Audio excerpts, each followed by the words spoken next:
Welcome to the 28-Day Nervous System Reset bonus material. I'm Glenn Ostlund, a licensed therapist in Arizona, and if you're one of my clients, this series has been specifically designed to support you outside of our sessions. It uses binaural audio beats to guide your brainwave states into a healthy, sustained, natural calm. It won't replace what we're doing in therapy. That's something we do together. But it will help prepare your mind and body to go deeper into the work we have already started. And if you're not one of my clients, you're still welcome to listen and notice what opens up for you. If you find you need support processing any of it, please reach out to a mental health care professional for assistance. And if you're listening to this right now, I assume that you've completed the 28-Day Nervous System Reset. So congratulations. That's no small thing. Over the past month, you've trained your nervous system to slow down, to settle, and to build resilience, starting with 10 minutes of binaural sound, then gradually increasing to 25. Now that you have completed the reset, I have even more to share. Daily reflections, listener contributions, chapters from books that I write, each one paired with the same kind of binaural audio you've been using. And before we dive in, I want to say hello to all the listeners tuning in from outside the U.S. and outside of my own therapeutic practice. This podcast is beginning to take off. People are finding it, and more importantly, they're finding it helpful. So if you know someone who might benefit, feel free to share it. And if you'd like to leave a 5-star rating on iTunes or wherever you listen, that helps more people find it too. But most of all, I'd love to hear from you. If you've had an experience with these binaural beats, if something shifted, softened, or sparked, I'd be honored to hear about it. It's my pleasure to offer these, and my hope is that they continue to serve you. All right. And now, are you ready? Are you ready? Let's begin. You're not broken, just rewiring. Chapter 2. The Tip of Whimsy and the Painter of the Cosmos.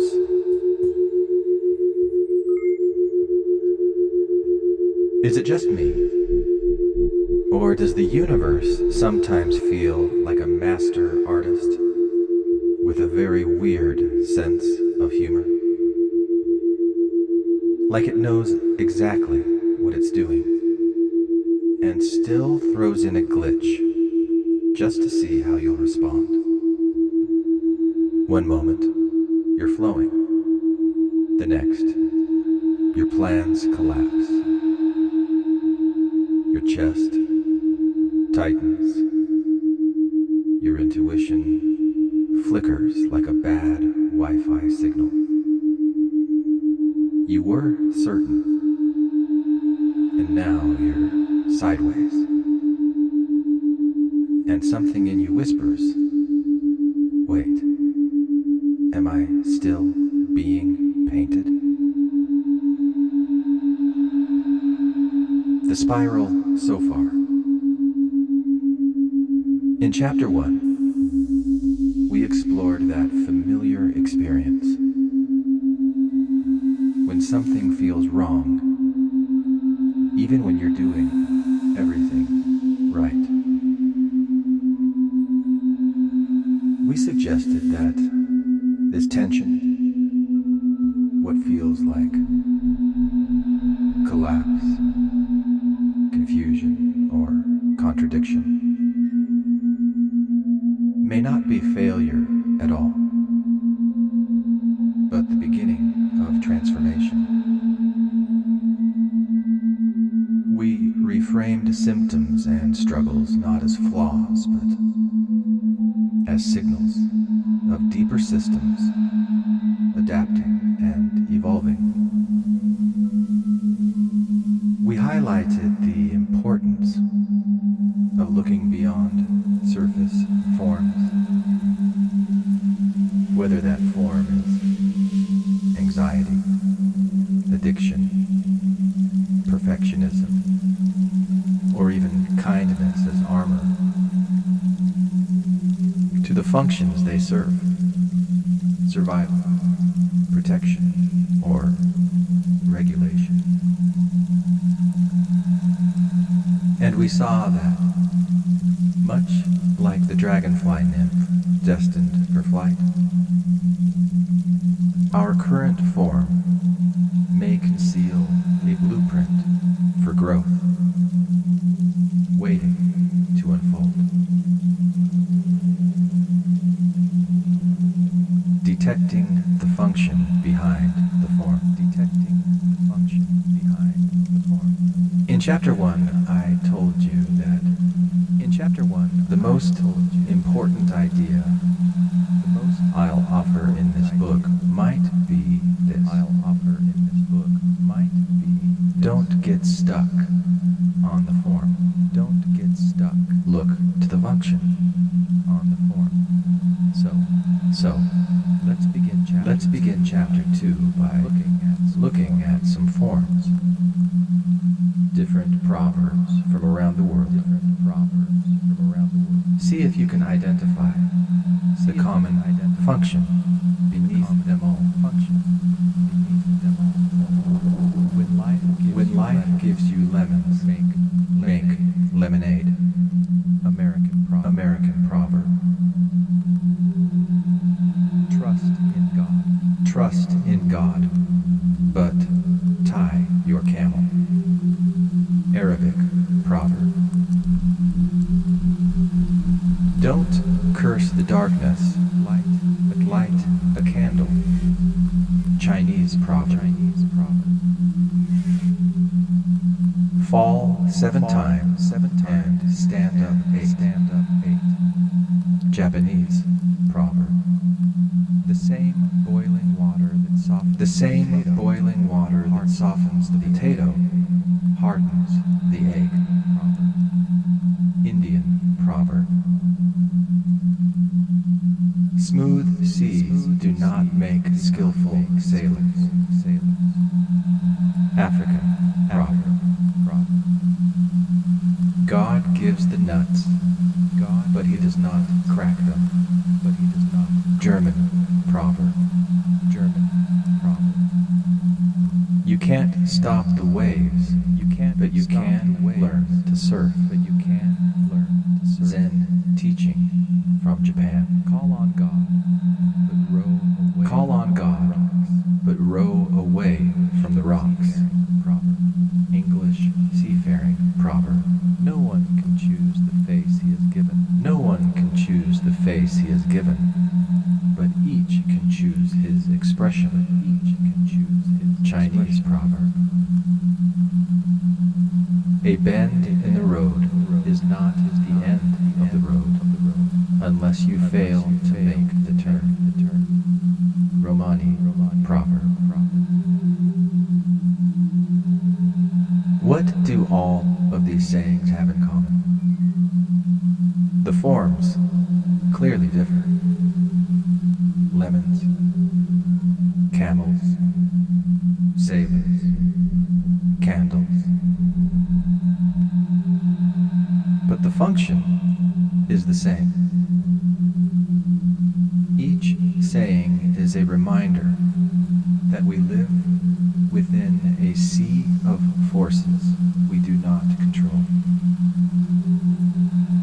The sour lemon, the rolling wave, the unlit night, the uncracked nut.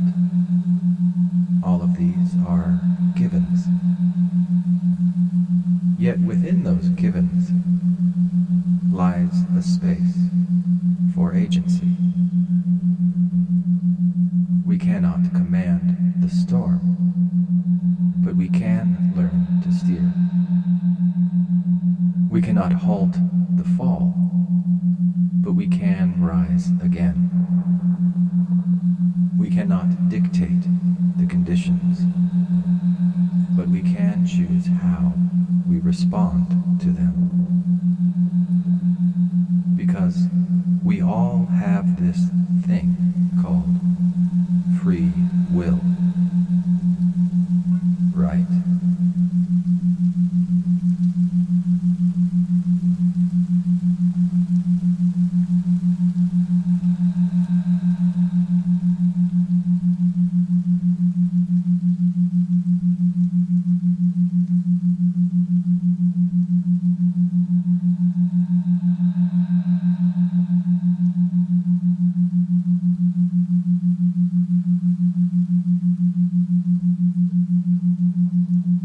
Do we actually have free will?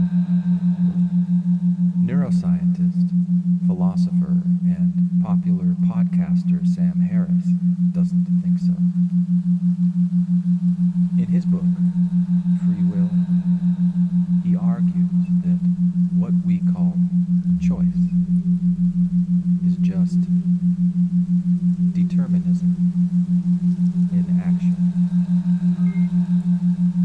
The inevitable unfolding of causes and conditions long before we are aware of them. Every thought, every urge, every decision. Do we actually have free will? Neuroscientist, philosopher, and popular podcaster Sam Harris doesn't think so. Childhood experience. In his book, Free Will, he argues that what we call choice is just determinism in action. The inevitable unfolding of causes and conditions long before we are aware of them. Unchosen, unstoppable. Every thought, every urge, every decision to test this. Harris says, comes from prior events. Did you truly genetics, choose it? Childhood experience, just show up. Cultural scripts, or brain chemistry. Imagine fighting. Nothing comes from nowhere. Thoughts don't wait for your permission. They arrive. Did you will? They flicker into awareness like raindrops on a windshield. Sudden, unchosen, unstoppable. Neurons fire. He often challenges people to test this. Actions. Think of a number. We don't offer the script. Did you truly choose it? Or did it just show up? Stark view. Deterministic or to the core. Imagine biting into a lemon. Loosens the shame of your mouth floods with saliva. For others, it feels. Did you will that response into being? Or did it simply happen? Then what room is left for growth? For Harris, this is the whole picture. Neurons fire. Thoughts arise. Actions unfold. We don't author the script, we perform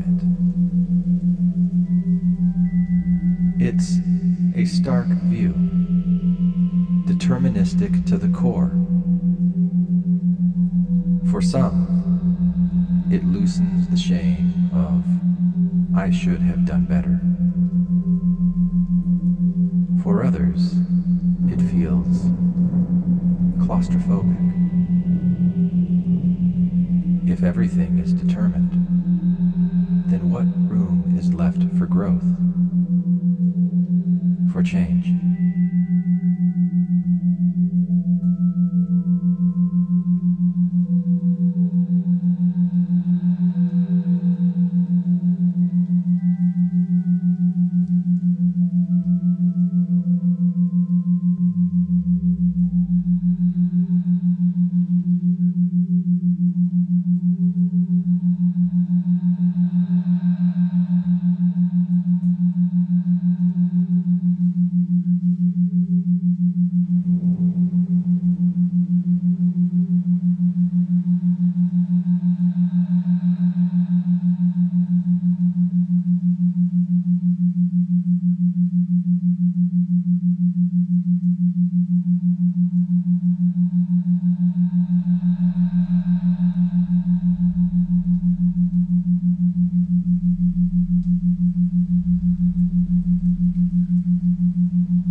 Nested freedom.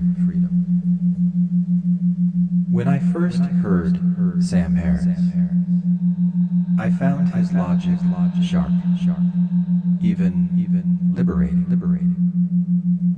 Yes, so much of what we do is patterned below awareness. My trauma responses, my habits, my impulses. They weren't moral failings, but deterministic grooves laid down long ago. But then Harris reached his conclusion. There is no free will, and something in me resisted. Because even as I listened, I knew I had the freedom to turn his lectures off, to play music instead, to choose a different response to the lemon in my mind's eye, whether I bite into one or not, after the thought of one makes me salivate. This may not be absolute freedom, the kind that exists outside biology, outside time, outside causality. But perhaps I have a nested freedom.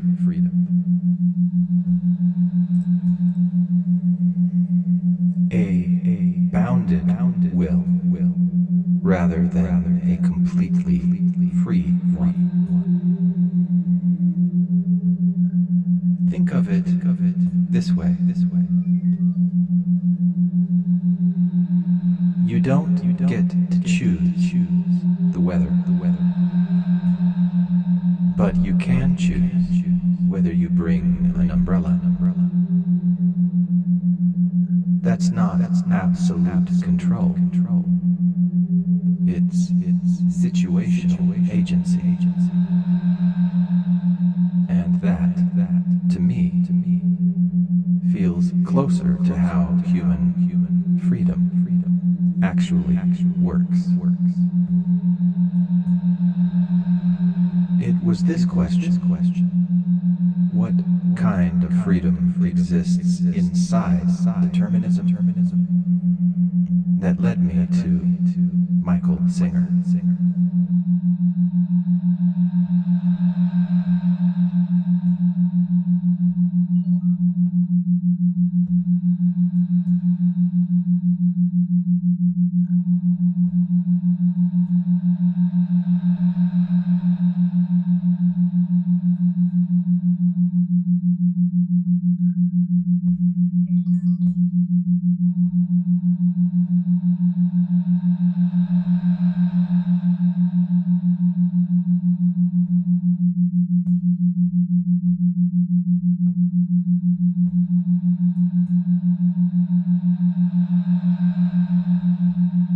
The seat of self.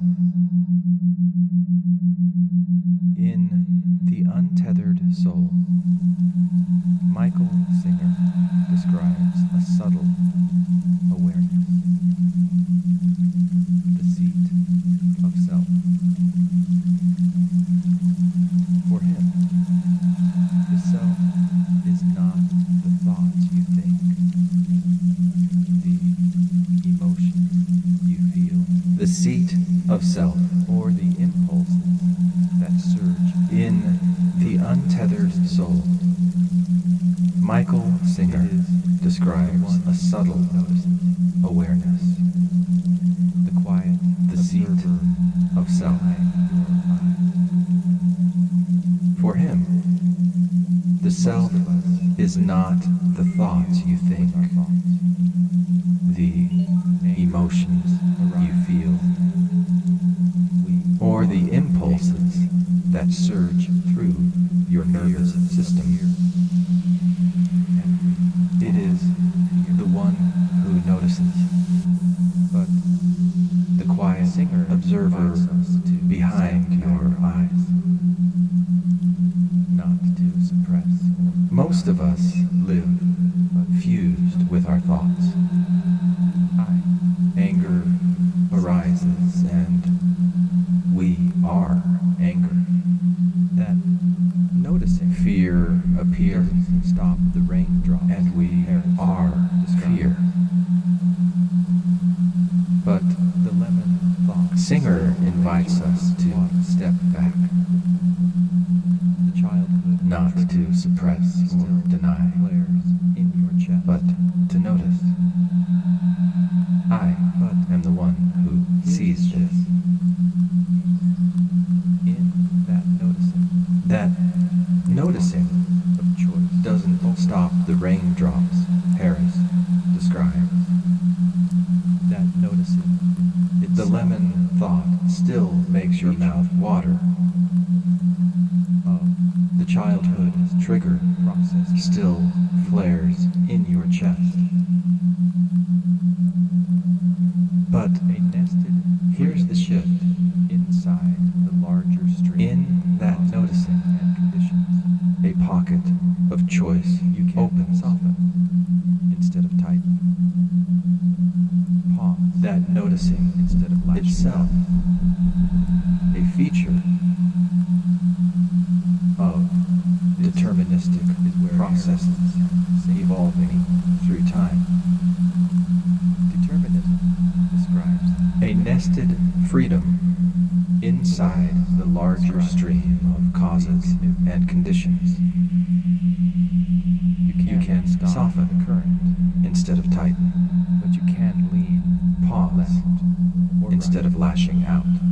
steer into an eddy, even rest on the bank. This is where Harris and Singer meet. Determinism describes the river. Awareness describes the canoe. You can't stop the current, but you can lean left or right, steer into an eddy, even rest on the bank for a while.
The Painter and the Tip of Whimsy. To illustrate this, let's consider a modern myth of sorts. Let's call it The Painter and the tip of Whimsy.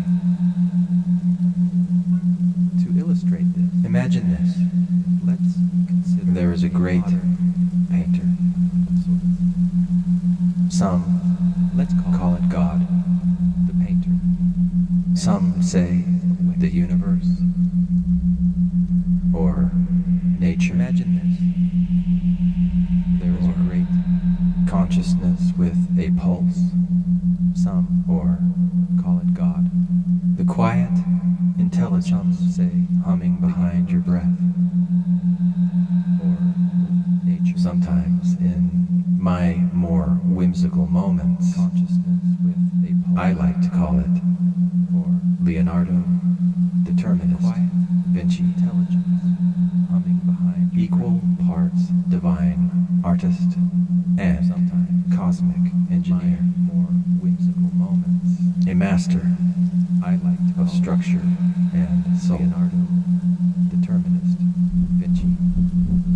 Whether you picture that force as a singular intelligence, and cosmic engineer. an emergent rhythm of matter interacting with itself, And soul.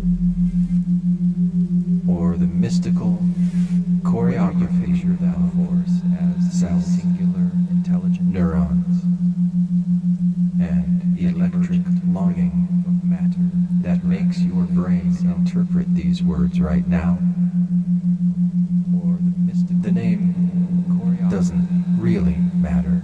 cells The feeling really does. and electric longing that makes Maybe your it's a brain being. interpret these words right now. Maybe it's a pattern. The name doesn't Maybe really it's a presence matter. so intimate The feeling you've mistaken it for your own thoughts. maybe it's a being. The distinction, Maybe it's a pattern. like most binaries, Maybe is it's form. a presence so intimate what matters you've is mistaken function. for your own thoughts. Because whatever this creative force is, Like most binaries, it's been at work form. for a long, long What time. matters is function. And it's good.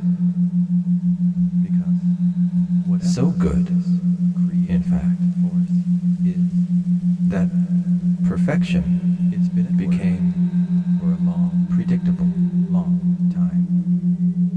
Galaxies And it's rendered like brush strokes.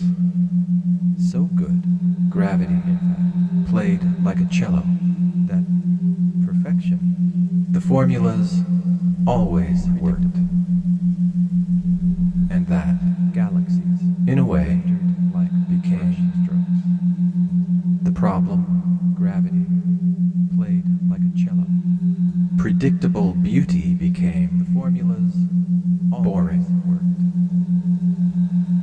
And that, So, in a way, Leonardo made the change. problem. A subtle one. Predictable beauty became He granted boring. agency to the very So, tip of his brush Leonardo made change. for the sake of delicious A subtle one. surprise. He granted The agency arm still paints with very exacting precision, of his brush.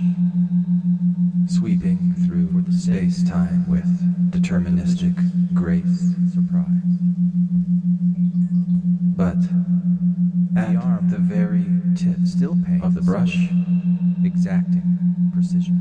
freedom, just Sweeping through a flicker, space-time with deterministic a grace. patch of unpredictability, But at the very a locus of the of brush, play,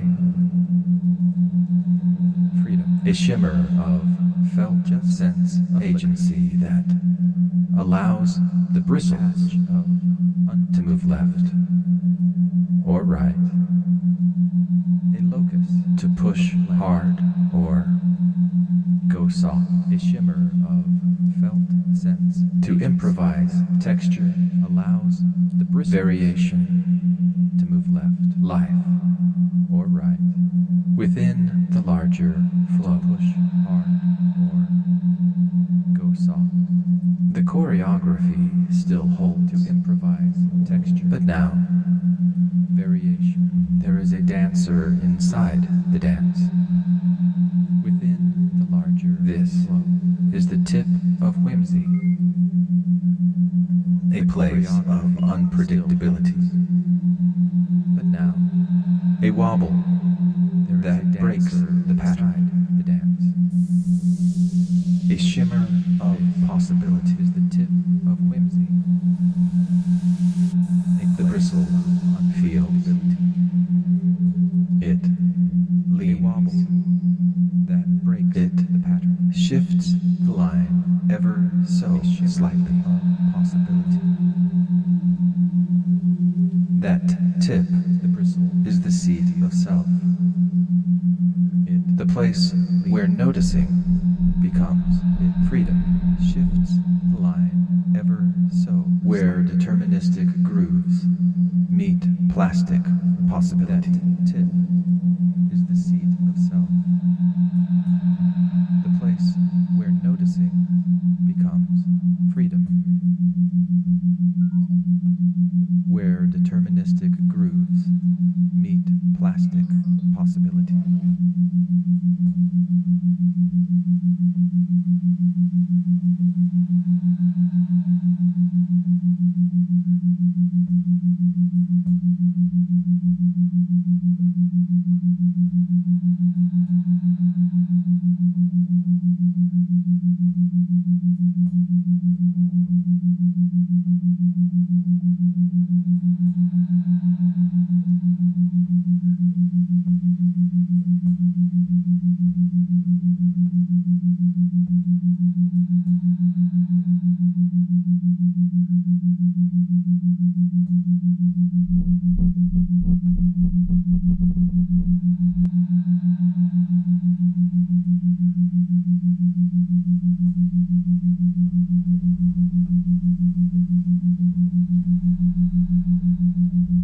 Why whimsy matters.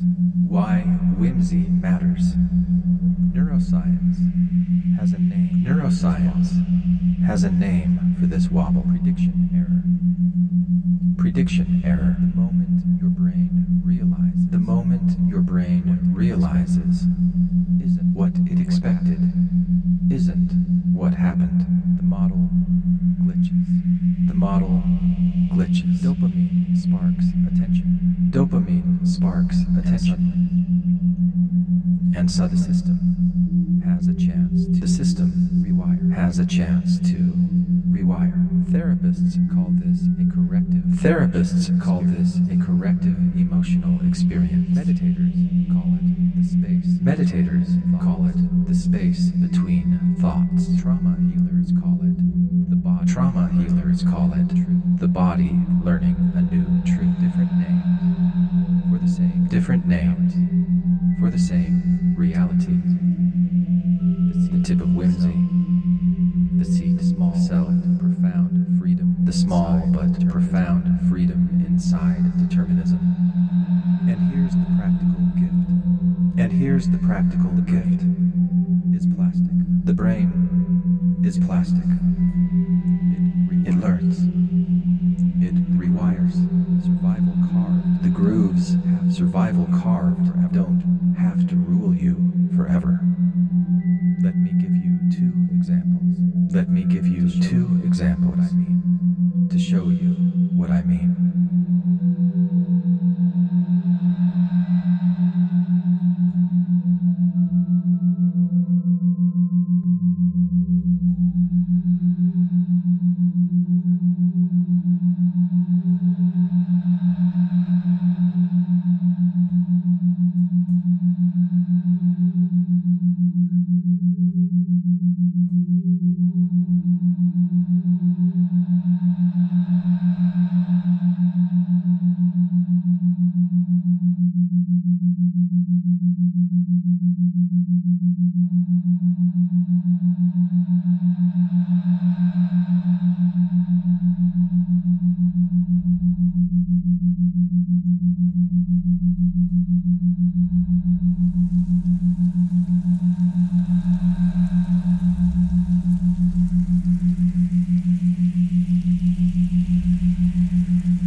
2021, I interviewed Dr. Jerome D. Luby, a functional neurologist and founder of Thrive Neurohealth. The cockroach and the 4 I asked him what I thought was in 2020 a straightforward question. I interviewed Dr. Jerome. Are we responsible for our thoughts and feelings? Founder of Thrive Neurohealth. I expected a simple yes, I asked him what but instead I thought was he looked at me and said, question. no, not Are we exactly. responsible for our thoughts and feelings? That answer I stopped me. expected a simple yes. It wasn't what I anticipated, Instead, he looked at me and said, and it's one of those moments no, not that exactly. shifted how I think about determinism and free will. That answer stopped me. Because from that point forward, It wasn't what I he explained what he meant by no, and and I realized one of those moments there was a deeper distinction here than I had ever considered. determinism and free will. It depends on our level From of that awareness, point forward, he said. he explained what he meant by There are 4 levels of and I competence. realized there was a deeper Then he laid them out. than I had ever considered. Unconscious incompetence. It depends on our You level don't know of what awareness. you don't know. There are 4 Conscious incompetence. You know that you don't know. Conscious unconscious competence. incompetence. You know that you know. what you don't know. And unconscious competence. Conscious The knowing that has become second nature. that you don't know. You can't be responsible for what you don't know, he explained. You know that you know. But once you do know, And once you've seen it, competence. then the responsibility that has become shifts. second nature. To illustrate, To be responsible for he what told you me don't know. a recent story from his own life. But once He was you in the do pantry. know, once His you wife see, screamed from the other room. then the responsibility. He heard the scream and immediately panicked. To illustrate, he told me a recent story from his own Every life. impulse in his body He was in the pantry. told him something was terribly wrong. From the other room. He heard the scream and immediately He called out to her, and she said she saw a cockroach. every impulse in his body told That was him all it was. something was terribly wrong. All that internal suffering he was experiencing from a stupid, He called out to her, harmless and cockroach. she said she saw a He felt his cockroach. anger begin to surge. That was But all. then he noticed. all that internal suffering He remembered. he was experiencing. He remembered that his wife had grown up in a trailer park Cockroach. where cockroaches were He everywhere. felt his anger begin to surge. That scream But then wasn't a choice she was making in the moment. he remembered. It had been carved into her nervous that system his long wife had before. grown up in a trailer park. The where reflex cockroaches were of a little girl everywhere. traumatized again and again Wasn't until her body learned to react before her brain could It had decide. been carved into her nervous system long before. And he remembered himself, The reflex 14 of a years little old, girl sitting traumatized at a dinner table again and again when his father until her body suddenly learned to react collapsed before in front of the entire family. decided. plates still full, and he remembered voices himself, mid-conversation. years old, Everything froze as his father's body fell. when his father suddenly collapsed. He remembered the way the air in front of changed, the entire family. thick Plates with shock still full, and disbelief. voices mid-conversation. He remembered his mother dropping to her Everything knees froze beside his as father, father's body fell. her hands pressing desperately against He his remembered chest. the way the air changed. He remembered the sharp crack of his father's sternum, breaking under the force Remembered of his mother CPR, dropping to her knees and then beside his father, his mother's scream, her hands pressing desperately against piercing, his chest. guttural. He remembered the sharp crack of A his sound father's so primal, breaking, it branded itself into his nervous system.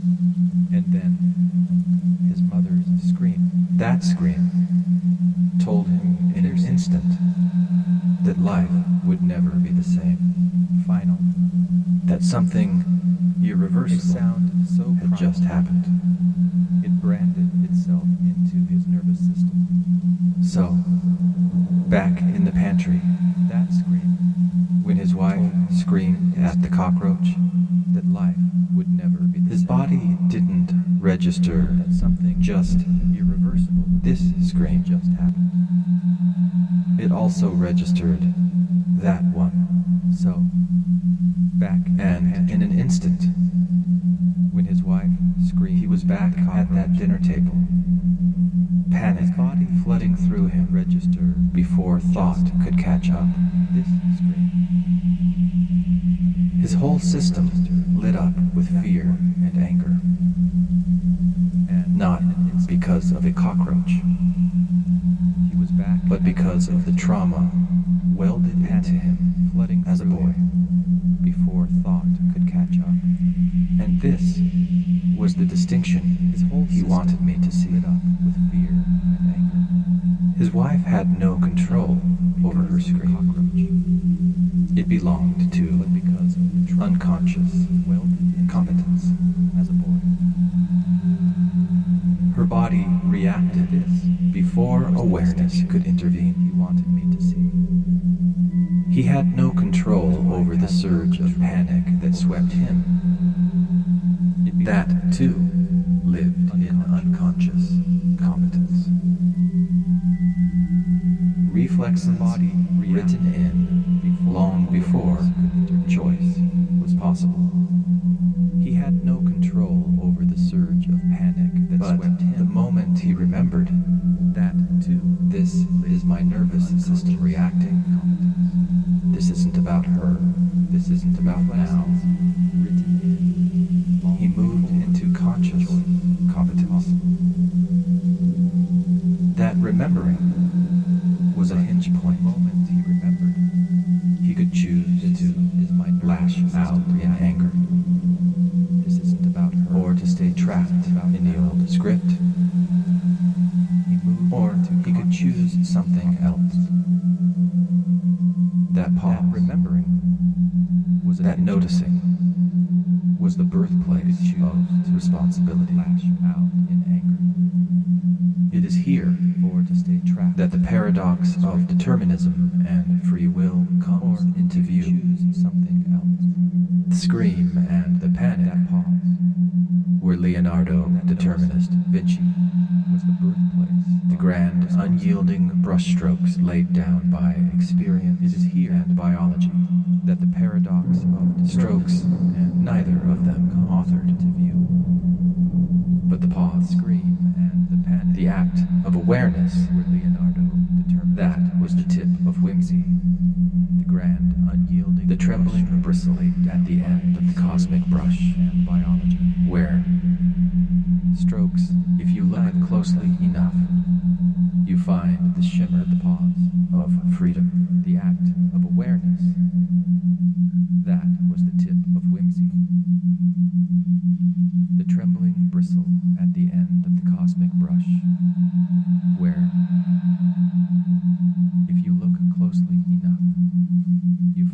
the shimmer of freedom.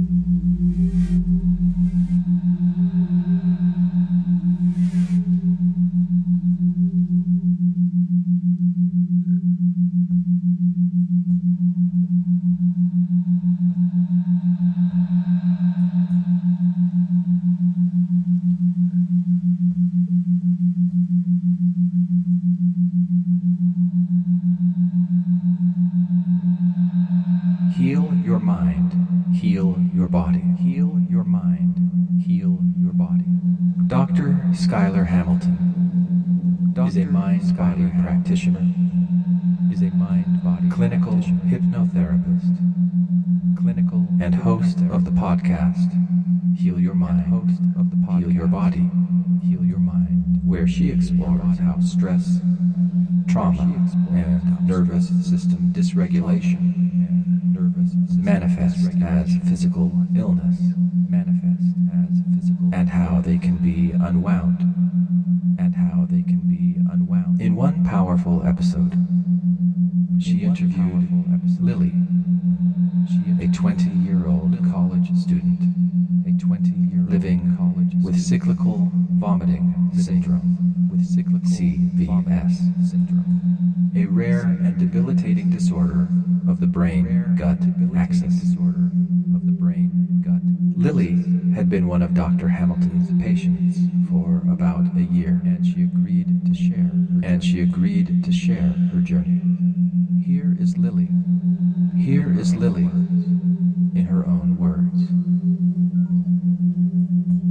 A couple years ago, I was diagnosed with CVS, which is called cyclical vomiting syndrome.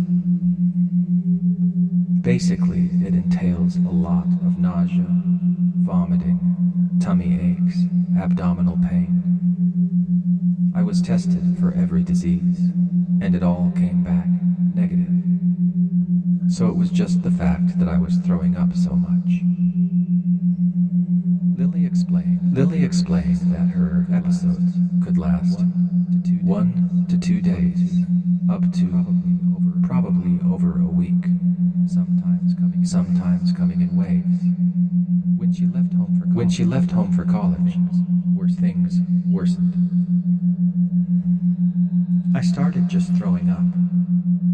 I had to have my roommates take me to the emergency room. It started to become where, like, every other week I'd be having an episode. I was missing class, missing projects. It was a very helpless feeling because I couldn't help that I was being sick. And that made me freak out so much more that I didn't know why I was sick and what was happening to my body. Adding to the physical toll was a deep sense of invalidation from authority figures she turned to for help. Lily was a registered medical cannabis user, but instead of being treated as legitimate, she was often misdiagnosed.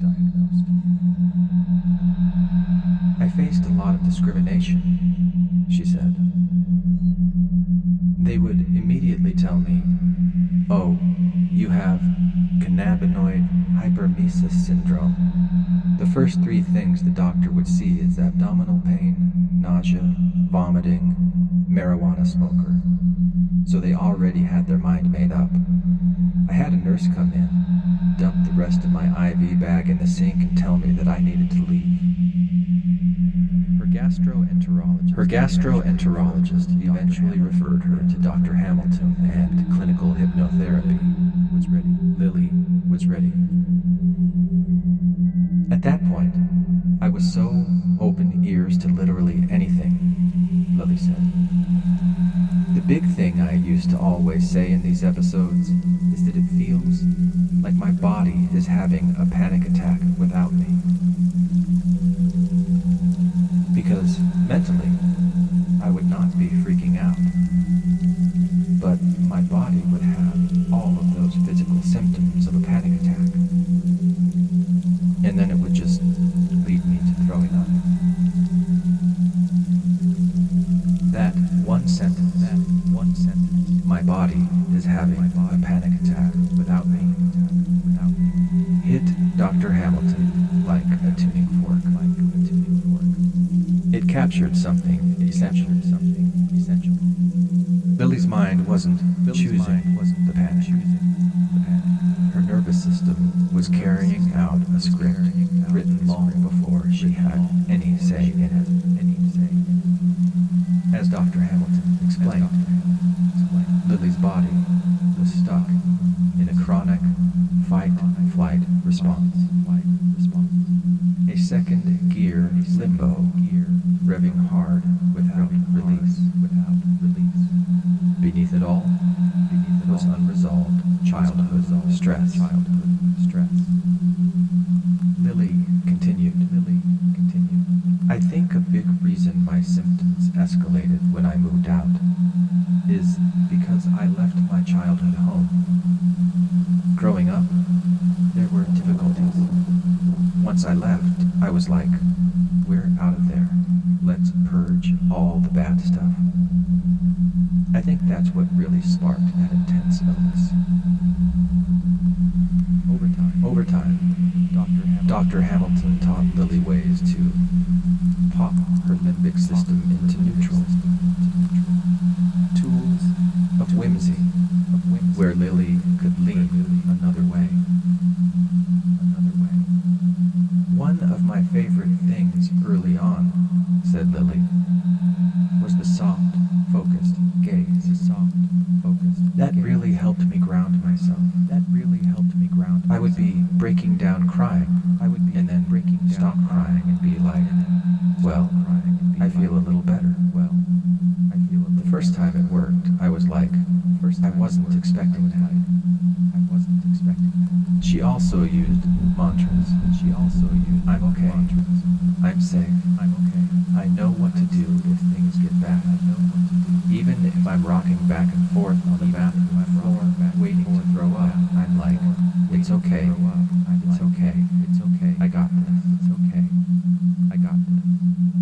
Now, after years of struggle, Lily is spending her summers in the Maine Conservation Corps, doing trail work, physically demanding work she once thought would be impossible.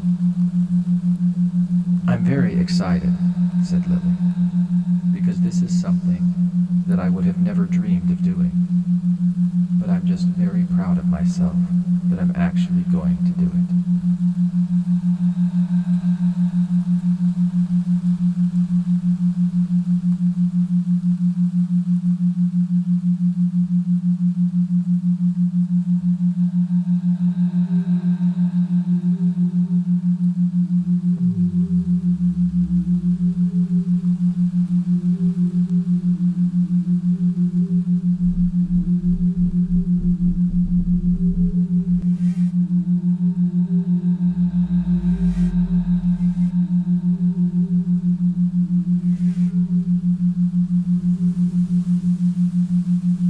Spiral returning.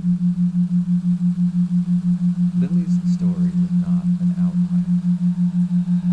It is a case study in the paradox at the heart of this chapter, that our bodies often act without our conscious permission. Yet healing begins the moment we notice and lean into something different. Her vomiting was not chosen. It was a reflexive script. Determinism embodied. A spiral returning. Yet, in the space of noticing, Lily's story is not an outlier. It is a case study in the paradox at the heart of this chapter, that our bodies often act without our conscious permission. Yet healing begins the moment we notice and lean into something different. Her vomiting was not chosen. It was a reflexive script over time. Determinism embodied. But those learned behavior yet are not in the space of noticing. She found the tip of whimsy. And the nervous system. She learned to meet her body differently. To listen, to soothe, to rewire. Began with Proverbs. Like the scream in Dr. Jerome's story, that Lily's episodes were not moral failings.